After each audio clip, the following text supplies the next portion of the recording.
Get off my porch. You're not family anymore. That's what my daughter-in-law screamed while my son stood behind her and said nothing. My suitcase hit the wet concrete. The neighbors were watching.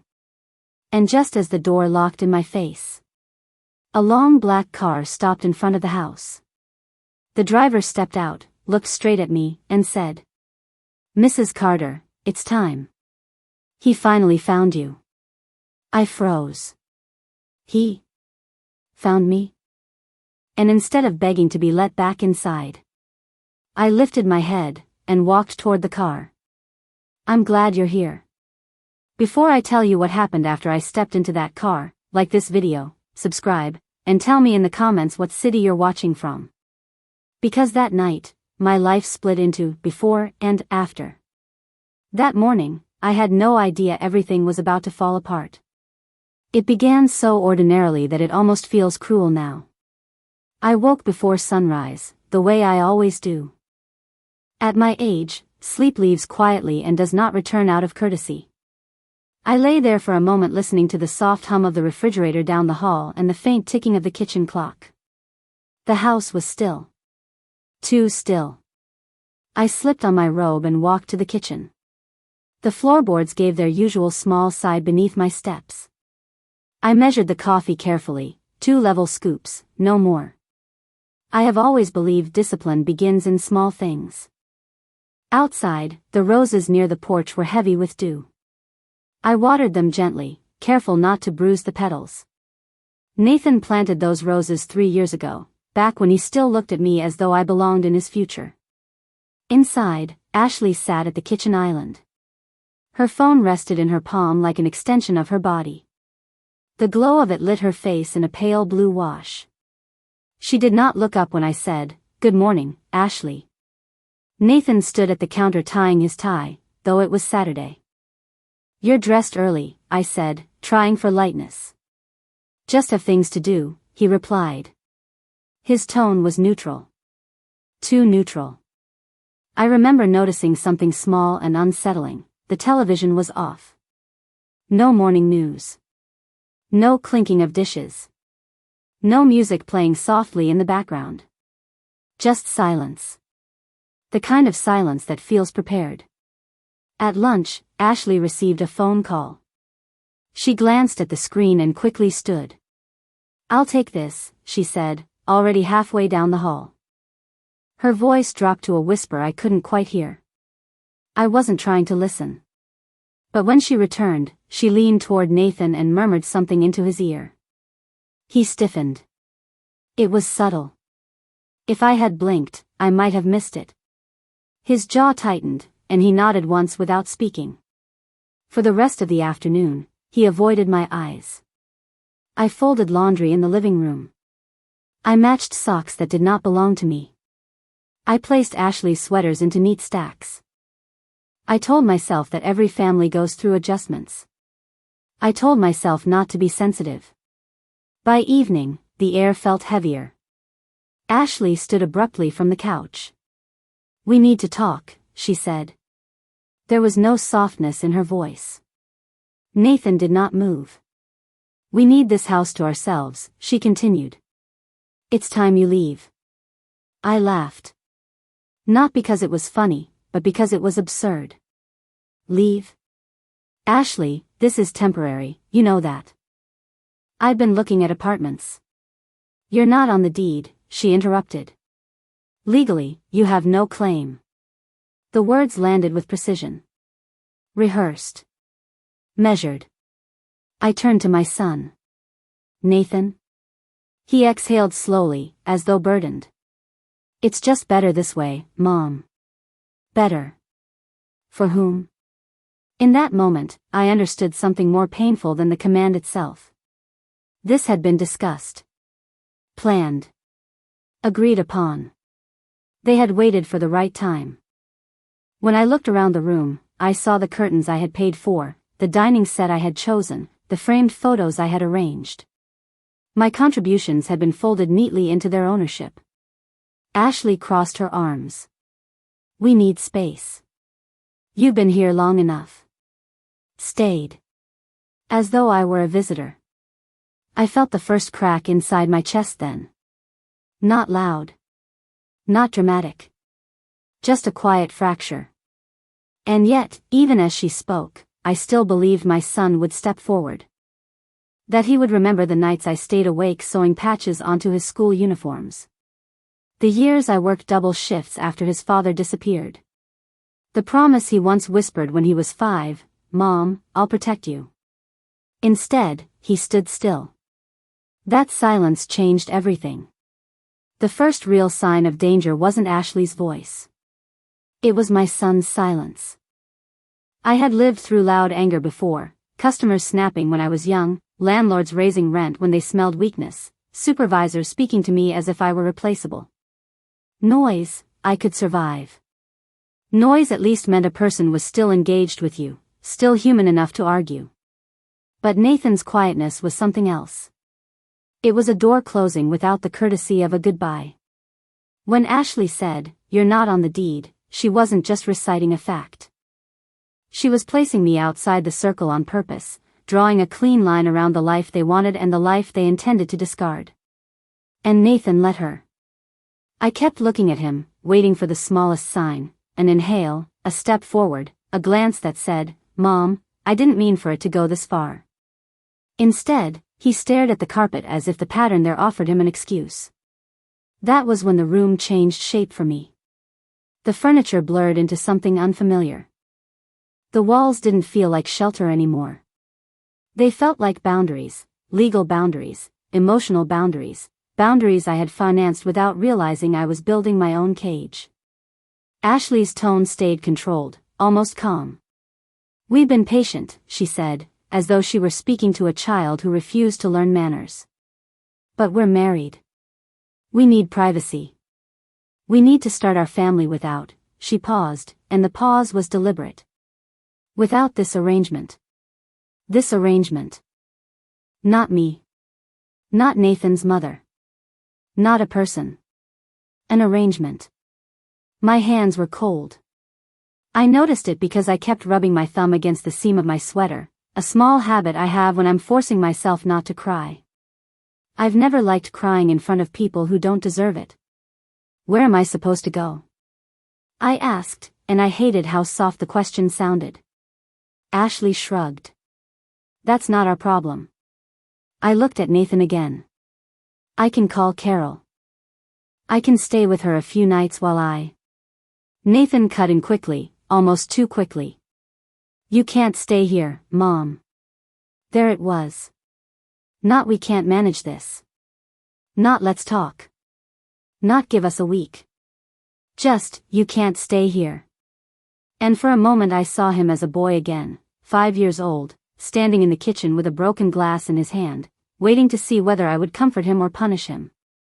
His eyes had that same guarded look now. Only this time, I was the broken thing. I began to understand the order of events. The unusual silence in the morning. Ashley's phone call at lunch. The whisper in Nathan's ear. The way he avoided my eyes all afternoon. They weren't reacting to a sudden decision. They were executing one. My mind, stubborn and practical, started to inventory details the way it always has when life turns dangerous. My mail had been arriving later. Ashley had started collecting it, to help. The bank statements I used to see on the counter had vanished. The little folder where I kept my documents, insurance, retirement, the list of passwords I never admitted I wrote down, had been moved from its usual drawer. I remembered noticing the drawer slightly open 2 days ago. At the time I told myself I must have left it that way. Now I wasn't so sure. Ashley walked to the hall closet and pulled out my suitcase, already packed. Already. My stomach dropped so hard it felt physical.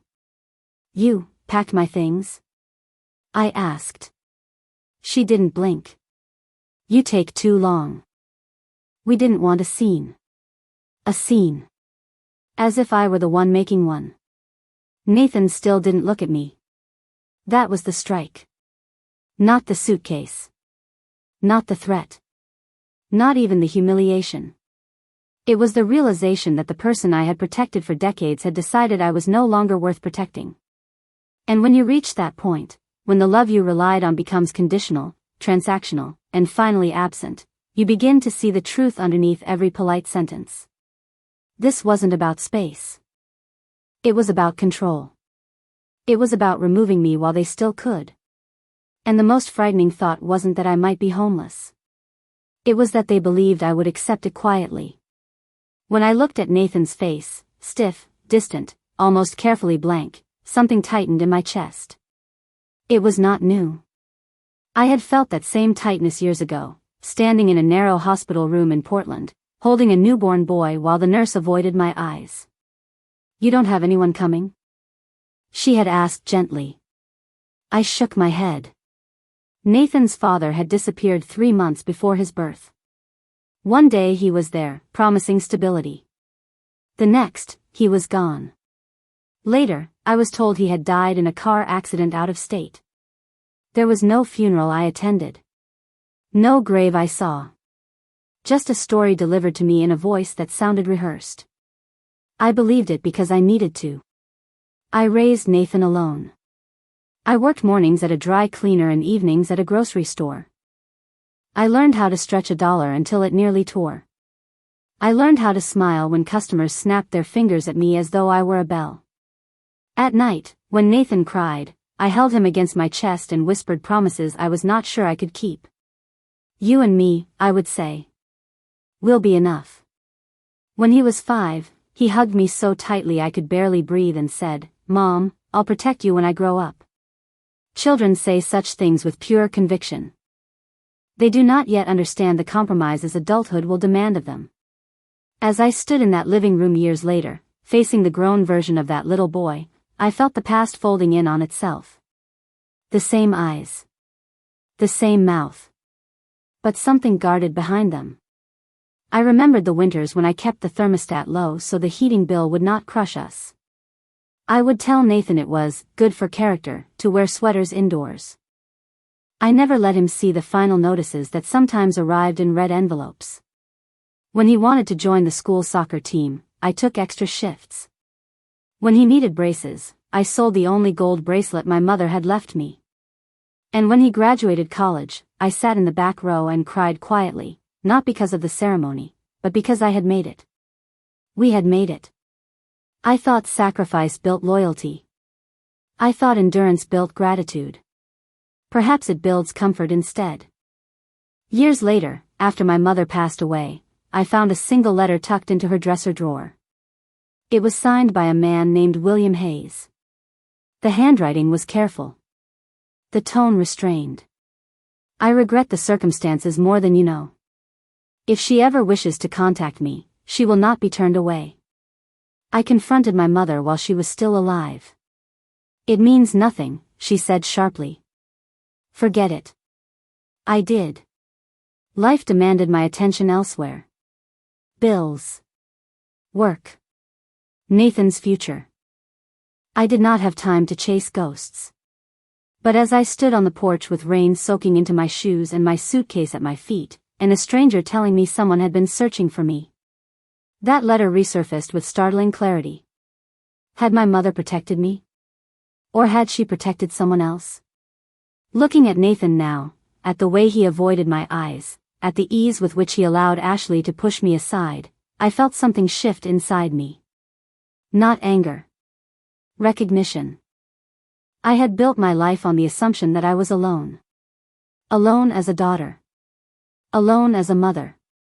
Alone as a woman trying to remain dignified in rooms that did not value her. But what if that assumption had been carefully constructed? What if the story of my father's death had been as convenient as the story Ashley was now telling about the deed? And what if the man waiting in that black car knew the part of my history I had been denied? As the rain fell harder and the driver waited patiently, I realized something unsettling. The fear I felt was not only about losing my home. It was about discovering that my entire life, every hardship, every sacrifice, every moment I believed I was surviving alone, might have been built on a lie. Ashley entered our lives like sunlight through clean glass. Polite. Educated. A smile that showed just enough teeth to seem sincere. The first time she came to dinner, she brought a bottle of wine wrapped in tissue paper and said, "I've heard so much about you." I believed her. She complimented my cooking. Asked about Nathan's childhood stories. Laughed at the right moments. When she touched his arm, it looked natural, affectionate. I remember thinking, he has chosen well. The first red flag was small. Nathan canceled Sunday lunches. "Work is busy," he said. "We'll come next week." Next week became twice a month. Then once. Then holidays only. Ashley began referring to finances as private matters between spouses. She said it lightly, but there was firmness underneath. "Oh, we don't mix extended family with money," she once said while stirring her tea at my kitchen table. Extended family. I let it pass. One afternoon, I overheard her speaking to a neighbor when she thought I wasn't near the open window. "It's like raising two people," she joked softly. "You get married and suddenly inherit a responsibility package. Two people." She meant me. When I confronted Nathan gently that evening, careful not to accuse, he laughed it off. "She's just stressed, Mom. Don't take everything so personally." So I adjusted myself instead. I stayed in my room more. I offered less advice. I tried to become smaller inside the house I had helped secure. Then there were the practical shifts. Ashley insisted on reorganizing paperwork for efficiency. Important documents disappeared into labeled binders I did not create. Mail began to be sorted before I saw it. One afternoon, I went to retrieve my retirement statement from the drawer in the hall table. It was gone. "Oh, I moved it," Ashley said without looking up from her laptop. "It's safer if everything is centralized." "Centralized where?" I asked. "In our office." "Our." "Not yours." "Not mine." "Ours." Nathan started asking questions that sounded innocent at first. "How much exactly do you get monthly, Mom? Do you have beneficiaries updated? Have you ever considered consolidating your accounts?" He framed them as concern. "I just want to make sure you're protected," he would say. Protected from what? Looking back, the pattern is clear. Ashley never argued loudly. She redirected. She redefined. She repositioned. When friends came over, she would introduce me with a slight tilt of her head. "This is Nathan's mom. She's staying with us for a bit." Staying. As if I had nowhere permanent to belong. My friend Carol noticed before I did. "She looks at you like you're temporary," Carol whispered one afternoon while helping me fold napkins in the kitchen. I dismissed it. "Don't be dramatic," I told her. "They're young." But even then, I had begun to sense something fragile in the foundation of that house. The night before I was told to leave, I overheard a conversation through the thin wall separating my bedroom from theirs. "It has to be done soon," Ashley said quietly. Nathan replied, "Just, not like this." "She'll adjust," Ashley answered. "She always does." That sentence stayed with me. She always does. They believed I would bend again. That I would reorganize my dignity the way I reorganized drawers, neatly, without protest. And when I stood on that porch in the rain, suitcase at my feet, and Ashley's voice sharp in the air, I finally understood. The eviction was not impulsive.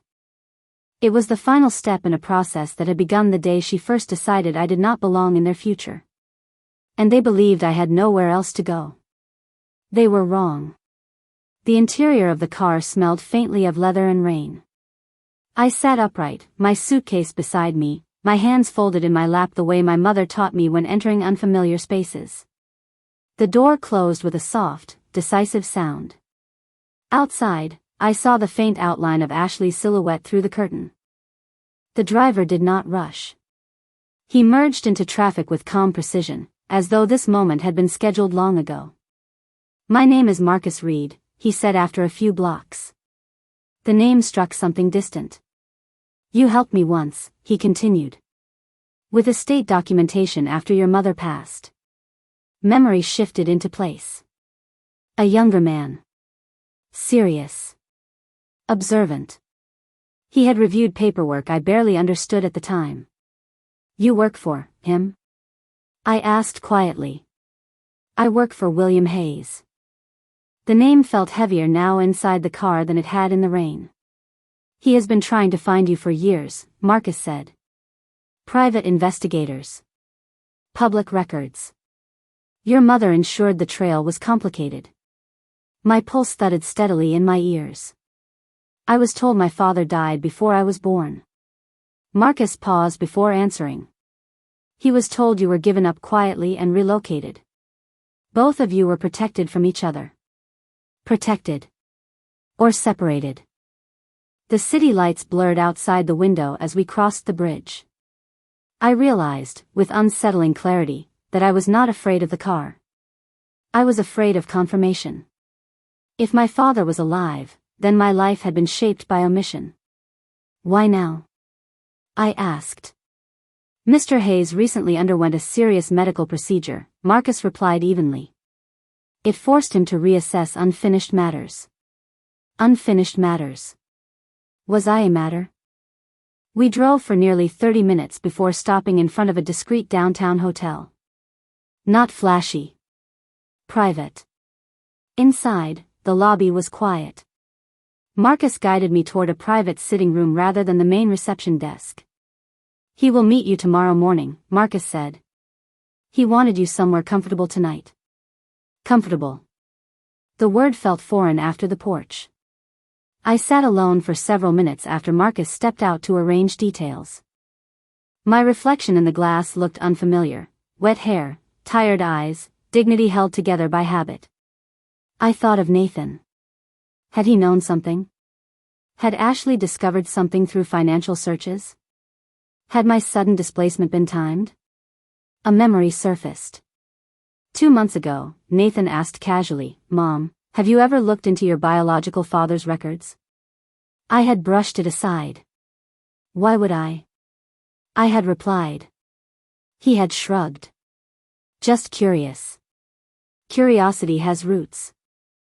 Suddenly, the pieces felt less scattered. The missing mail. The reorganized documents. The questions about beneficiaries. Had they been searching before I even knew there was something to find? A quiet knock interrupted my thoughts. Marcus re-entered, carrying a slim folder. There are things you should see, he said gently. Inside the folder were copies. A birth certificate listing a father's name I had never seen officially acknowledged. Hospital records. A notarized affidavit signed decades ago. And photographs. A younger William Hayes standing beside a woman I recognized instantly as my mother, her hand resting lightly on her stomach. My breath caught. Dates aligned. Years rearranged themselves. My entire narrative, widowed before birth, abandoned by fate, shifted into something more complicated. Your father did not know you were alive until years later, Marcus said quietly. And by then, your mother had moved you across state lines. I stared at the photographs. The most terrifying thought was not that I had been lied to. It was that someone else had been searching for me while I believed I was unwanted. And somewhere behind that realization, another question formed. If Nathan and Ashley had uncovered even a fraction of this information, had they pushed me out before I discovered it myself? Because timing, I have learned, is rarely coincidence. It is strategy. And for the first time since the rain began falling on that porch, I felt something different from fear. I felt the quiet beginning of clarity. 3 weeks later, I stood in a ballroom in Boston beneath a ceiling painted with gold leaf and restraint. The invitation had arrived 2 days after my first meeting with William Hayes. He had been older than I imagined. Not fragile, but deliberate. His eyes, my eyes, I realized with a quiet shock, held a mixture of regret and something almost cautious, as though he were afraid I might vanish again. We did not embrace immediately. We spoke. He showed me documents. Letters returned unopened. Legal filings my mother had countered quietly. Proof of child support payments redirected into accounts that had never reached me. And then he showed me the timeline. He had searched for decades. The gala was not originally meant to include me. It was an annual corporate event for Hayes biotech investors and partners. But William insisted on revising the program. "I will not postpone the truth any longer," he said calmly. The ballroom was full that night. Crystal glasses. Controlled laughter. The low hum of financial conversations. Nathan and Ashley were there. They had flown in 2 days earlier. I had been informed discreetly that Nathan had contacted Hayes Biotech months before my eviction, inquiring about family inheritance legitimacy. He had not known I was already in contact. He had known. Ashley stood in a deep blue gown, poised and observant. Nathan looked restless, scanning the room with calculation. When William approached the podium, the room quieted respectfully. He began with company updates. Growth statistics. Expansion plans. Then he paused. "There is a personal matter I wish to address tonight," he said. I felt every breath in the room shift. For many years, I believed my only child had been lost to circumstances beyond my control. Recently, I was reunited with my daughter. A ripple of murmurs spread through the crowd. William extended his hand toward where I stood. My steps felt steady. Measured. When I joined him at the front, cameras adjusted. Conversations ceased entirely. "This is Mrs. Eleanor Carter," he continued. "My daughter. And my legal heir." Ashley moved first.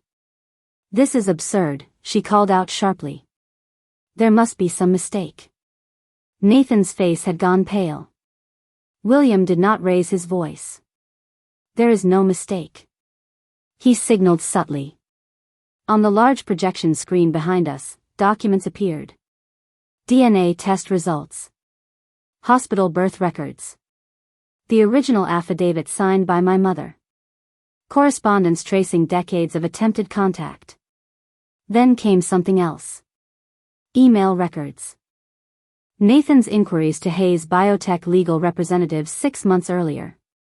Requests for confirmation of potential inheritance. Requests for timelines. The time-stamped messages glowed coldly against the screen. The room fell silent in a different way now. Not curious. Exposed. Nathan opened his mouth, but no sound came immediately. Ashley's smile, practiced and polished, disappeared entirely. "You contacted my office under false pretenses," William said evenly. "Attempting to verify financial information regarding an individual you had already begun removing from her residence." Gasps. I did not speak. I did not need to. The truth required no embellishment. Nathan finally found his voice. "We were just trying to understand." "Understand what?" William interrupted gently. "The value of your mother?" The word landed heavily. Mother.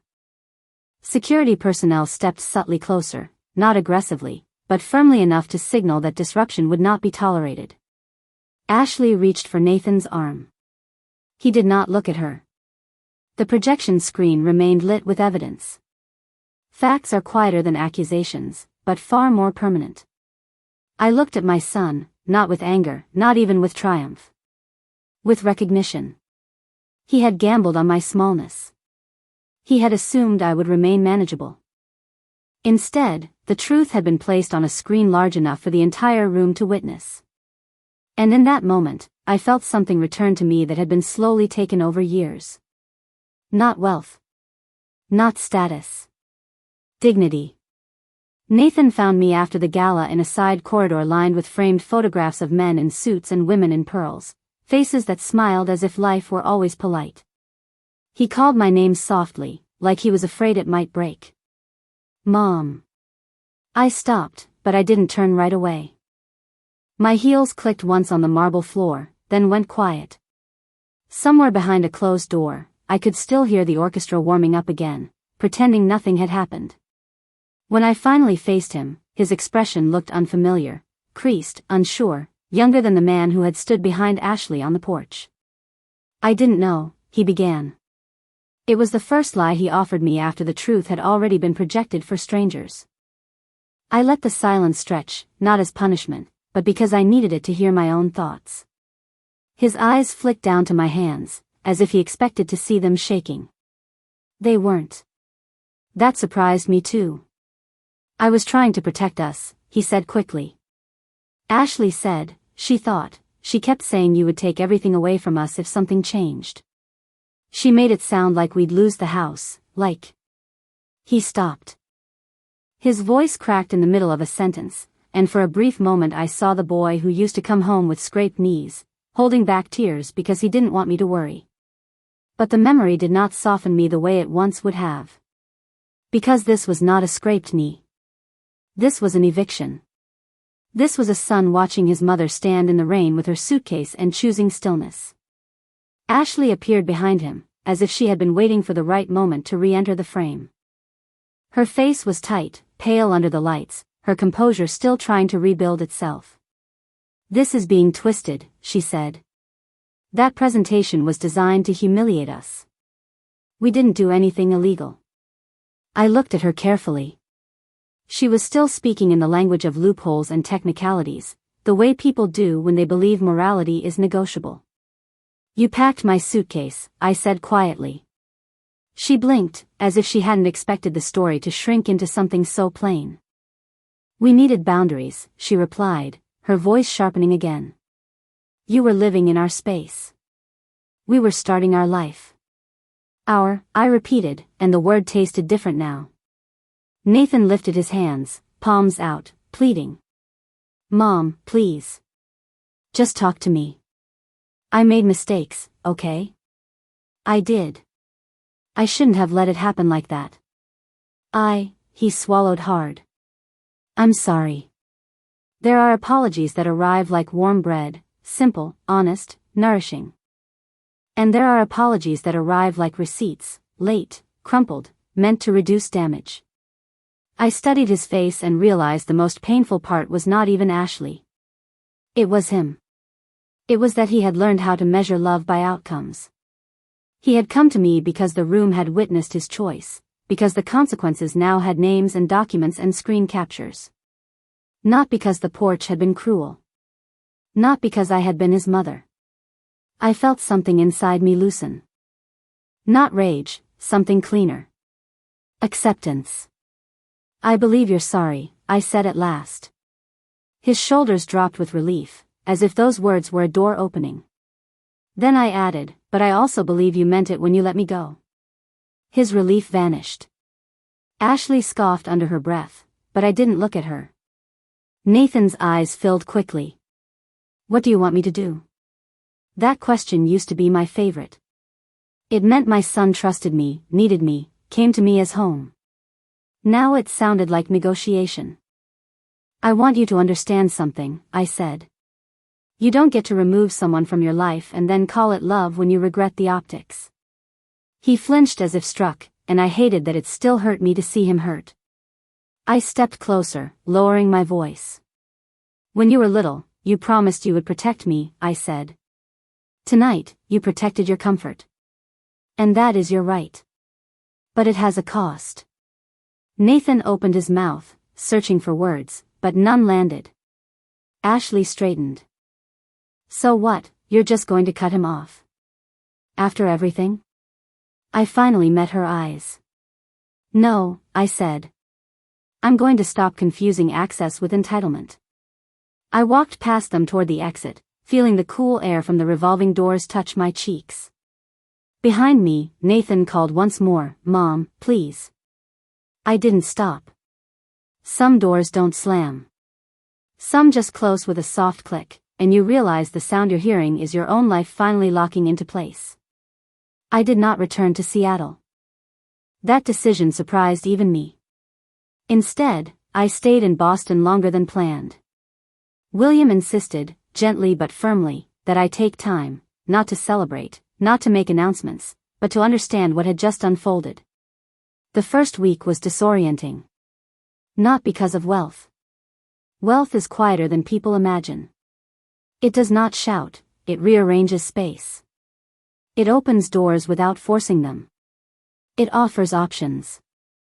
What unsettled me was not the scale of Hayes Biotech or the private office prepared for me at the foundation.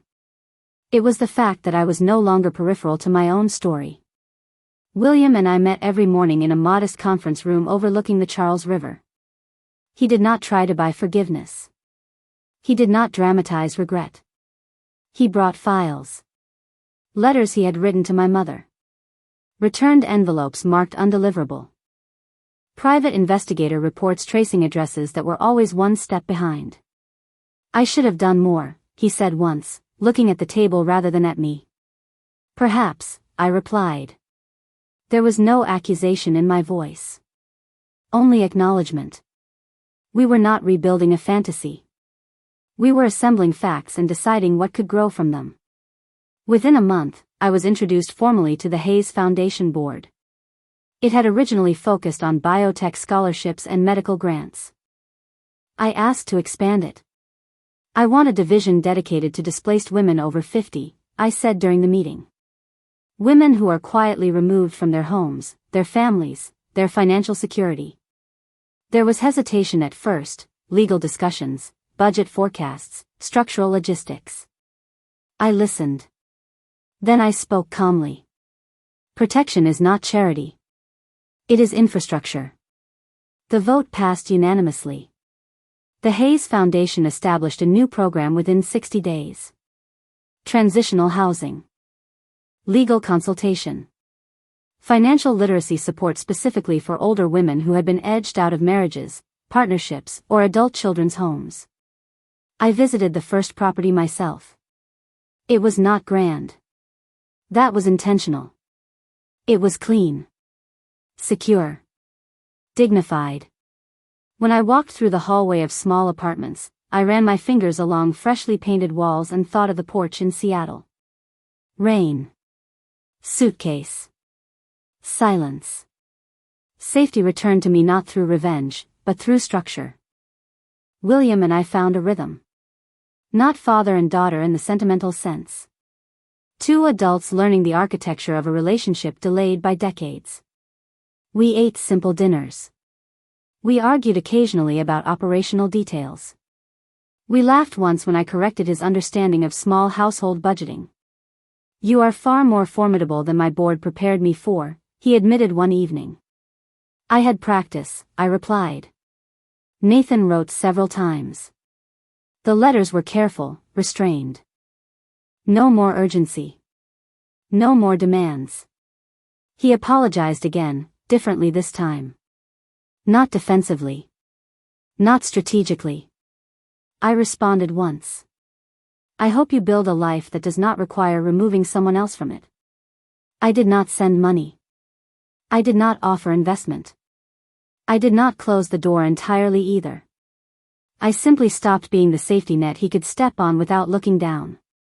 As for Ashley, her messages were shorter. Practical. Detached. Eventually, they stopped. I moved into a quiet brownstone in Boston, not large, not ostentatious. I chose it myself. I paid attention to light, to the way the stairs felt underfoot, to the sound of the door closing. No one else held the deed. No one else centralized my documents. My roses were replanted in a small courtyard garden. I water them each morning. Sometimes I stand there and think about that night on the porch. If the car had not arrived when it did, perhaps I would have gone to Carol's couch. Perhaps I would have accepted displacement quietly. But sometimes the door that closes in your face is not punishment. It is redirection. And the life that waits beyond it is not louder. Just clearer. Sometimes the door that closes in your face is the same door that forces destiny to knock louder. I used to believe security came from sacrifice, that if I gave enough, endured enough, stayed quiet enough, I would be protected in return. I was wrong. Protection does not grow from self-erasure. It grows from clarity. Losing my place on that porch felt like humiliation. In truth, it was exposure, of lies, of manipulation, of the quiet ways we allow ourselves to be reduced. Names and certain details have been changed for privacy. If you had been standing in the rain that night, would you have stepped into that car? Tell me in the comments.